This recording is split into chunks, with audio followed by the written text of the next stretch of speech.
Nigeria's political drama took another entertaining turn as supporters of Nafiu Bala gathered at the headquarters of the Independent National Electoral Commission (INEC) to protest over the leadership tussle inside the African Democratic Congress (ADC. At the heart of the protest is the familiar Nigerian political tradition known as "Who is the real chairman?", a question that has broken up more parties than election defeat ever could. Supporters of Nafiu Bala marched to INEC insisting their faction should be recognized as the legitimate leadership of the party. In Nigerian politics, this is a bit like simply inviting over who controls the TV remote, except the remote in this case controls party structures, influence, and possibly future presidential tickets. The irony, of course, is that while political parties often promise to run the country efficiently, many of them still struggle to run their own internal elections without producing 2 or 3 chairmen at the same time. INEC officials, meanwhile, probably watched the protest with the patience of a school principal supervising students arguing over who should be class captain. The commission has seen these movies before. Factions emerge, court case fly, protests follow, and suddenly a party has more chairmen than functioning state offices. Observers say the protests also reveal a deeper truth about Nigerians' political party. Party ideology may be optional, but control of the party structure is everything. After all, whoever controls the structure often controls the ticket, and whoever controls the ticket controls the political future.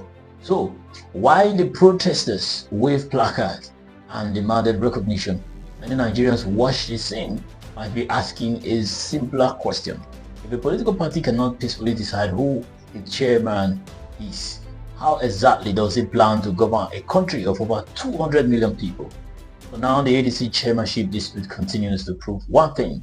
In Nigerian politics, re-election sometimes happen inside the party long before voters ever reach the ballot box. And just in case you are wondering, this is Global Brief NG. Press the subscribe button and let's continue. Nigeria witnessed what could easily pass from a political reunion concert outside the headquarters of the Independent National Electoral Commission (INEC). Only this time, instead of campaigning for votes, some of the country's most recognized political veterans were campaigning for oxygen for democracy. Leading the protest parade was former Vice President Atiku Abubakar, accompanied by a familiar cast of political heavyweights including Peter Obi, Rotimi Amechi, Rauf Areboshula, Aminu Tambuwa, and the ever-dramatic Dino Milai. To the casual observer, it looked less like a protest and more like a "where are they now" episode of Nigerian politics. The placards were passionate, dramatic, and possibly printed overnight. One particularly emotional sign read, "Tinubu, let our democracy breathe." A direct message to President Bola Ahmed Tinubu, because apparently Nigeria's democracy is now on life support and the protesters have arrived with a political oxygen cylinder. Of course, the irony was impossible to ignore. Many of the men chanting about democracy have spent decades inside this very system they are now protesting. It's a bit like a group of former landlords suddenly leading a rally against high rent. Still, Nigerian politics thrive on plot twists. Yesterday, power broker are today's street protesters. The same people who once controlled the microphone are now holding placards. And Nigerians watching the drama might be wondering, is this a genuine fight for democracy or simply the soft launch of the 2027 election campaign season? After all, in Nigeria's political calendar, protests sometimes double as auditions, a chance to remind voters that the familiar faces are still alive, politically active, and ready for another round. For now, the gates of INEC have turned into a temporary stage where old rivals stand shoulder to shoulder, united by a shared slogan and perhaps a shared ambition.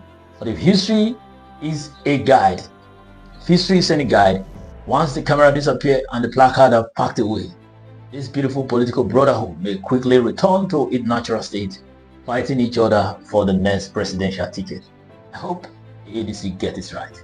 If you like analysis such as this, you to press the subscribe button and like this video for it to go viral. Thank you for joining on this episode. I remain yours truly, Joseph Osama Igwari, and this has been the Global Brief NG. I'll see you in the next one.